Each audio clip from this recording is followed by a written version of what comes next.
আপনাদের সবাইকে স্বাগত। তো আজকে আমি খুবই টেস্টি আর খুবই মুখরোচক একটা রেসিপি আপনাদের সামনে নিয়ে আসতে চলেছি, যেটা বাচ্চাদের কিন্তু অত্যন্ত প্রিয়, বড়দেরও যদিও। তাহলে দেখতে থাকুন আজকের রেসিপি। বোল নিয়ে নিয়েছি আর নিয়ে নিয়েছি 300 গ্রাম বোনলেস চিকেন। চিকেনটা আমি ছোট ছোট করে টুকরো করে নিয়েছি। এবার আমি ম্যারিনেট করে নেব। নিয়ে নিচ্ছি স্বাদ অনুযায়ী নুন, দিয়ে দিচ্ছি 1 টিস্পুন ভিনিগার, দিয়ে দিচ্ছি পেরি পেরি মশলা, এটা 1 টেবিল স্পুন। এটা আপনারা মার্কেটে পেয়ে যাবেন। এই যে আদা রসুনের পেস্ট 1 টিস্পুন, মানে আদাটা আগে দিলাম, আদা রসুন বলতে আদাটা আগে দিলাম, এবার রসুনটা দিচ্ছি, এটাও 1 টিস্পুন দিলাম। ভালো করে মাখিয়ে নিয়েছি। এবার ঢাকা দিয়ে আমি 2-3 ঘন্টা ফ্রিজে রেখে দেব। একটা বোলের মধ্যে আমি 200 গ্রাম মতো ময়দা নিয়ে নিয়েছি। এর মধ্যে মিশিয়ে দিচ্ছি আন্দাজ মতো নুন, ভালো করে মিক্স করে দেব। এবার কয়েকটা মশলা মাখানো চিকেন আমি এর মধ্যে নিয়ে নেব, ভালো করে মাখিয়ে নেব।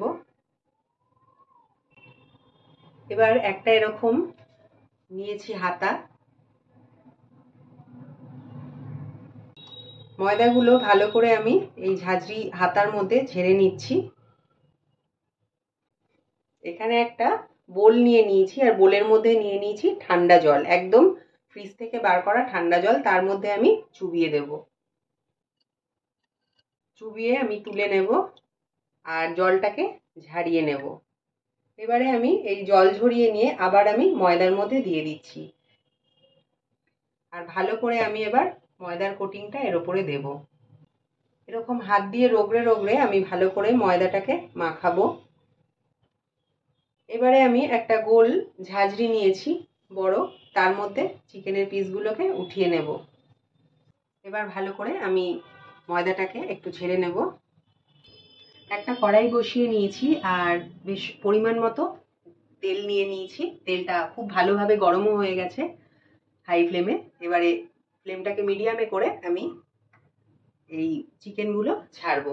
গুলো কিভাবে গায়ে লেগে আছে, তো আমি একটা একটা করে ছেড়ে দিচ্ছি।